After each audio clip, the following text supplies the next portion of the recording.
Von Rittlen picks up yet another Sonoran mine, and they're all on the same railroad. So as soon as, what is it, Railroad 23, which is the one that he's freely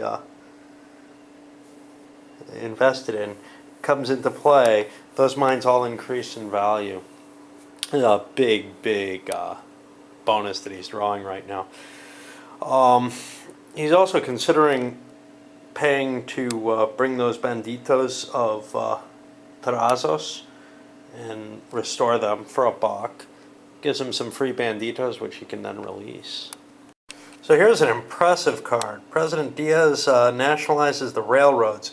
All players can sell, here we are in 1910 still, at the end of it. All players can sell their, who are foreign owners of Mexican railroads, can sell them for up to twice the capitalization time. That's well worth it for just about everyone involved this late in the game. There's only a couple of railroads in that position right now that are mature. One owned by Fall and one owned by Terrazzo. Terrazzo obviously can't, he's national. The other exciting part of it is the lumber and mineral concessions, which will subsidize all immature Mexican projects that are currently being built until they're mature. And that's huge for Von Rittlen. He's not going to have to pay for these anymore. Spring of 1911, and it just keeps going. There's a 1 in 6 chance every season that it would end. Got an event coming up that would have destroyed a lot of the gold and silver mines due to flooding. Luckily, none of them are actually in play yet. But what it does do is it reduces the profits of all the haciendos down. Doesn't affect the slave plantations, however. But that's going to hurt land prices or land values a lot, which again may be to Von Rittlen's advantage. Everything seems to be going his way, really. And the end came.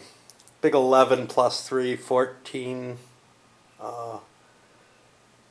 Puts us, we need a 13 or higher, so game's over. I'll calculate up the points and let you guys know where we are.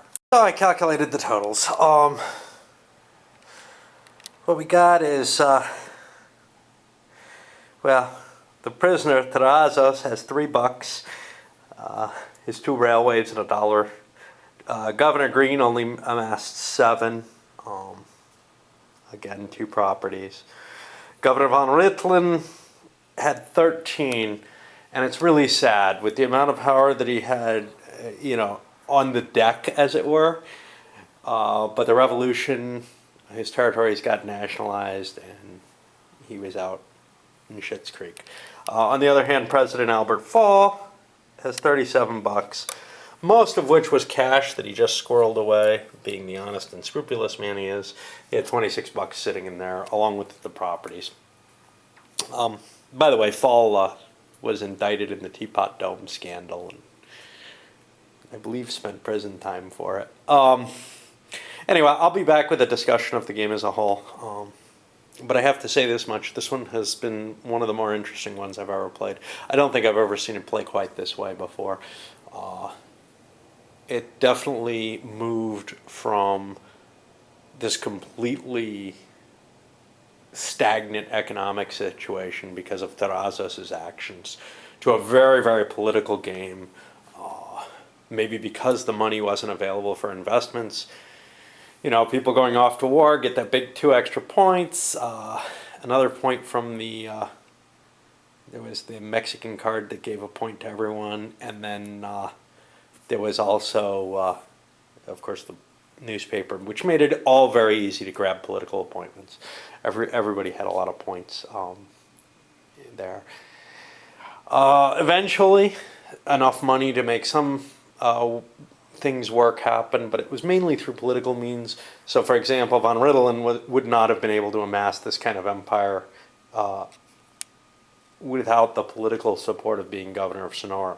Now, in a normal game, the economics allow most of the players to have this kind of holding well, maybe not at this point in the game, but certainly by the 1917 era, if it gets that far.